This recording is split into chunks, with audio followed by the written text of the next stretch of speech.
ልጆቻችሁን ለማስደሰት ብላችሁ ልጆቻችሁን ለማሳደግ ብላችሁ ትዳራችሁን ለመጠበቅ ብላችሁ በተለያየ ምክንያት ኑሮን ለማሸነፍ ብላችሁ በተለያየ ሀገር ስደት ላይ ወጣችሁ እህቶች አላህ በቃችሁ፣ አላህ ይበላችሁ።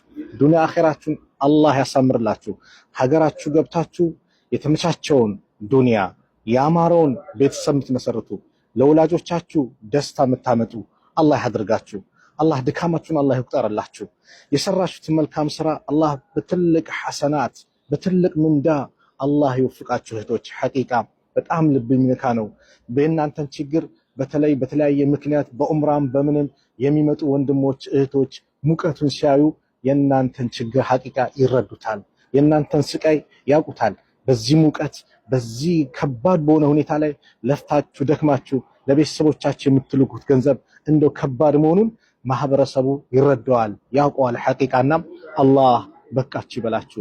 ከቤተሰቦቻችሁ ጋር በሰላም በጤና በአፊያ አላህ ይቀላቅላችሁ። ውድ እህቶቼ ይሄ ቀን ያልፋል፣ አብሽሩ።